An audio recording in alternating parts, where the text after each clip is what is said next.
Rag और fine tuning दोनों AI application को बेटर बनाते हैं। बट अगर तुम्हें तुम्हारा एआई को इम्प्रूव करना हो तो तुम ये दोनों से क्या यूज करोगे, रैग या फाइन ट्यूनिंग? और मोस्ट ऑफ पीपल यहाँ पे गलती करते हैं। वो सोचते हैं कि रैग और फाइन ट्यूनिंग दोनों सेम है, बट ये दोनों कम्प्लीटली डिफरेंट प्रॉब्लम सॉल्व करते हैं। तो हेलो दोस्तों, वेलकम बैक टू चैनल।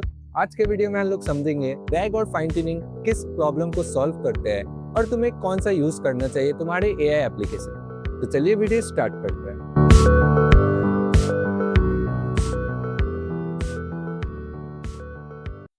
अब सवाल ये नहीं है कि रैग बेटर है या फाइन ट्यूनिंग। सवाल तुम्हारा ये होना चाहिए, जो भी तुम एआई एप्लीकेशन बना रहे हो उसमें तुम्हारा प्रॉब्लम क्या है, क्या सॉल्व करना चाहते हो।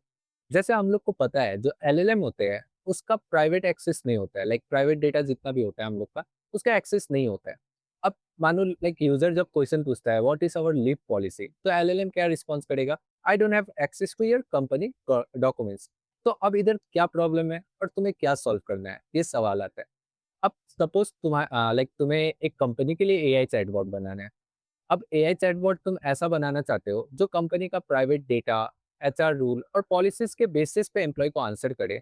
तो तुम क्या यहाँ फाइन ट्यूनिंग यूज करोगे? यूजुअली नहीं, क्योंकि मानो कंपनी का लाइक डेटा चेंज होते रहता है, पॉलिसीज नए आते रहते हैं। तो तुम वो नए डेटा और पॉलिसीज को अपने एआई चैटबॉट को कैसे दोगे, नए डेटा कैसे पास करोगे? या तुम फिर से रीफाइन ट्यूनिंग करोगे, जो कि पॉसिबल नहीं है क्योंकि फाइन ट्यूनिंग बहुत एक्सपेंसिव होता है, राइट? तो यहाँ हम लोग यूज करते हैं रैग। मतलब रैग क्या होता है? रैग का मतलब होता है रिट्रीवल ऑगमेंटेड जनरेशन। ये क्या करता है, give knowledge at query time. तो अब जो भी क्यूरी का रिलेटेड डॉक्यूमेंट्स होता है वो एलएलएम को उसके साथ देता है ताकि एलएलएम उसके बेसिस पे आंसर करे। जैसे कि अब ये क्या करता है, मॉडल को चेंज नहीं करता है। फाइन ट्यूनिंग में हम लोग पूरा मॉडल चेंज करते हैं, बट रैग में ऐसा नहीं होता है। वो मॉडल चेंज नहीं करता है, वो क्या करता है, गिव इट रिलेवेंट कॉन्टेक्स्ट। तो जो भी कॉन्टेक्स्ट रिलेवेंट होता है वो पास करता है विथ क्यूरी। यहाँ जैसे यूजर ने क्वेश्चन पूछा, तो ये सर्च नॉलेज बेस में जाएगा। अब सर्च नॉलेज बेस क्या है? जो मैंने बात किया, कंपनीज का private data, policies, HR rules होता है, वो सब डॉक्यूमेंट्स को हम लोग चंकिंग में चेंज करते हैं, उसको एम्बेडिंग करते हैं। और एम्बेडिंग करने के बाद उसको वेक्टर डेटाबेस में स्टोर करते हैं। अब जो ये वेक्टर डेटाबेस है उसको हम लोग नॉलेज बेस कहते हैं। अब उससे हम लोग यूजर ने जो क्वेरी पूछा है, जो क्वेश्चन है, उससे रिलेवेंट डॉक्यूमेंट्स को रिट्रीव करेंगे, वो इन्फॉर्मेशन को, और क्वेरी के साथ हम लोग एलएलएम को देते हैं। अब एलएलएम के पास दो चीज है, एक तो उसका क्वेश्चन है जो यूजर ने पूछा है, और वो क्वेश्चन का आंसर का डॉक्यूमेंट्स है इसके पास। तो एलएलएम क्या करेगा, वो डॉक्यूमेंट से वो आंसर देख के एक प्रॉपर फॉर्मेट में आंसर बना के एक्यूरेट आंसर रिप्लाई करेगा। तो ये रैग ऐसे काम करता है। अब जैसे मैंने बताया, रिट्रीव करते हैं नॉलेज व्हेन नीडेड, ठीक है। जैसे मैं एग्जांपल देता हूँ, अब जैसे तुमने कंपनी के लिए एआई चैटबॉट बना दिया रैग यूज करके। अब इधर क्या होगा, जैसे एम्प्लॉय क्वेश्चन पूछेगा कि how many casual leave do I get, ठीक है। तो अब कंपनी के नॉलेज बेस तुमने ऑलरेडी बना दिया है रैग के हेल्प से, तो वो नॉलेज बेस से लीव पॉलिसी रिलेवेंट सेक्शन को पिक कर लेगा। उसके बाद वो क्यूरी के साथ एलएलएम को वो क्वेश्चन का सेक्शन, मतलब आंसर या डॉक्यूमेंट्स का सेक्शन भी पास करेगा। तो एलएलएम उससे पढ़ के इसको रिप्लाई क्या देगा, यू गेट 12 कैजुअल लीव। तो यहाँ क्या हो रहा है, सर्च हो रहा है पहले, उसके बाद रिलेवेंट डॉक्यूमेंट्स को हम लोग ले रहे हैं, उसके बाद आंसर जनरेट हो रहा है। तो कल को आप कंपनी का डेटा चेंज होता है या अपडेट भी होता है, तुम्हें पूरा प्रोसेस को लाइक री नहीं करना पड़ेगा। तुम बस नॉलेज बेस को अपडेट कर दोगे, जो भी नए डॉक्यूमेंट्स है उसको अपडेट कर दोगे। एलएलएम तुम्हारा या चैटबॉट जो है प्रॉपर वैसे ही वर्क करेगा जैसे पहले तुमने बनाया था, ठीक है।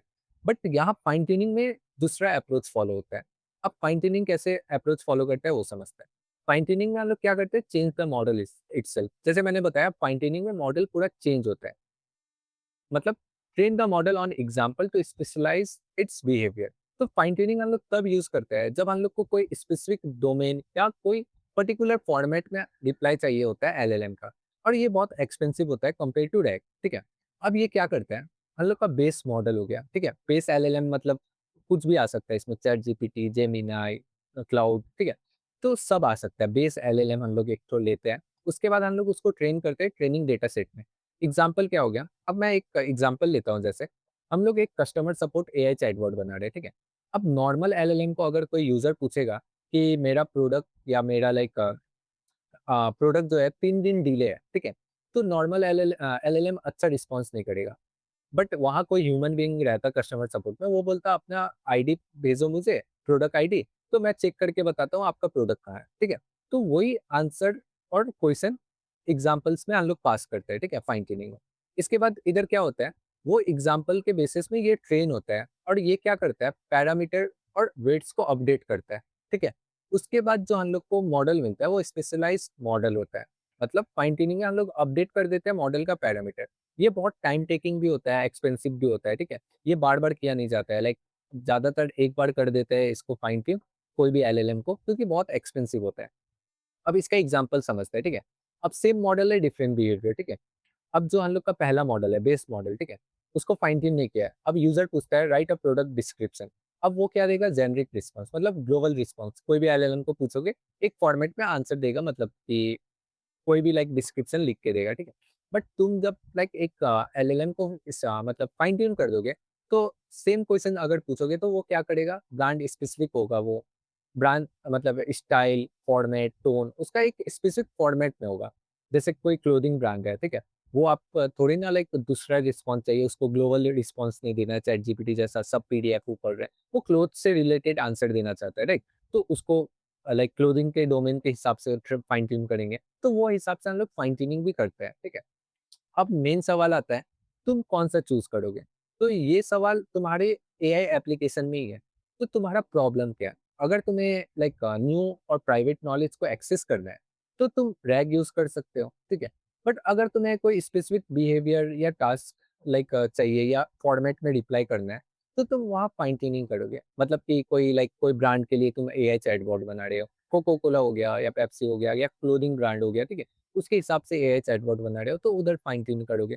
और यहाँ एक कैच है कि ये दोनों को साथ में तुम यूज़ कर सकते हो। मतलब कि पहले फाइन ट्यून कर लिया, वो एक स्पेसिफिक डोमेन के लिए परफेक्ट हो गया है, अब उसको भी एक्सटर्नल डेटा देके रैग भी यूज़ कर लिया, तो और वो एक्यूरेट आंसर करेगा।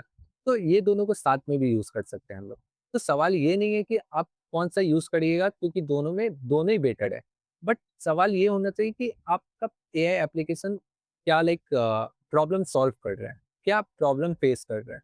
तो अगर वीडियो पसंद आए तो लाइक कर देना और ऐसे ही वीडियो के लिए सब्सक्राइब कर लेना। तो मिलते हैं नेक्स्ट वीडियो में। I got nightmares in my head, I fear that the thoughts build